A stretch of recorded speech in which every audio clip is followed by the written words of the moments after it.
আজকের রেসিপিটা শুধু বাচ্চাদের টিফিনের আইডিয়া নয়, আমাদের বড়দের জন্য একটা দারুণ ব্রেকফাস্ট রেসিপি। আটা বা ময়দা দিয়ে অনেক পরোটা খেয়েছি, কিন্তু আজকে খেলাম সুজি দিয়ে পরোটা। আমি কমলিকা, আমার রান্নাঘরে তোমাদের সবাইকে স্বাগত জানাই। প্রথমেই একটা প্যানের মধ্যে 1 বাটি জল নিয়েছি, আর নিয়েছি হাফ চামচ নুন, আর নিয়েছি ওই বাটিরই 1 বাটি সুজি।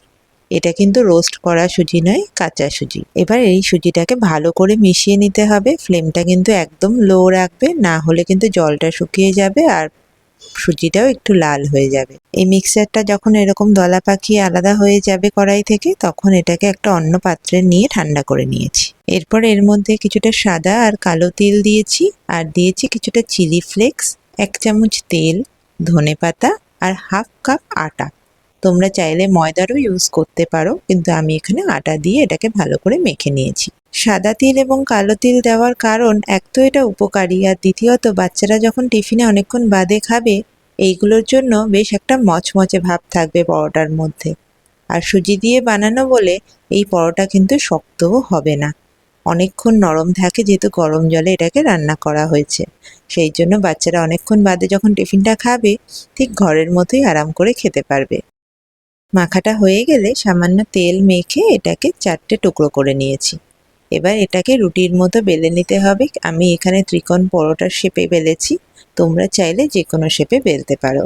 এটা বানাতে খুব বেশি 15 মিনিট টাইম লাগবে, তাই বাচ্চাদের টিফিনের জন্য একদম পারফেক্ট। কোনো পেঁয়াজ, আদা, রসুন, সবজি কোনো কিছুর ঝামেলা নেই, খুবই সহজে ঝটপট তৈরি হয়ে যায়।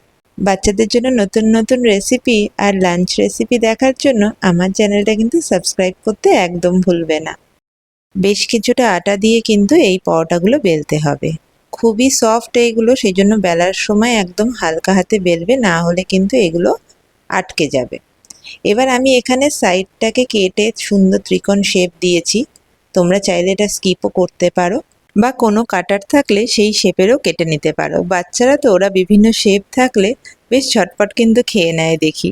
এবার এটাকে একটা তাওয়ার মধ্যে দিয়ে এপিট ওপিট ভালো করে সেঁকে সামান্য তেলে এটাকে ভেজে নিতে হবে। খুব সুন্দর ফুলে উঠেছে এগুলো। এবার ভালো করে চেপে চেপে চারদিক ভেজে নিয়ে নিলেই কিন্তু এই পরোটা রেডি। একবার বাচ্চাকে টিফিনে অবশ্যই দিয়ে দেখো। রেসিপিটা ভালো লাগলে একটা লাইক শেয়ার করতে ভুলো না। কমলিকা হোম কিচেনের একটা নতুন রেসিপি নিয়ে খুব শিগগিরই তোমাদের সাথে আবার দেখা হবে।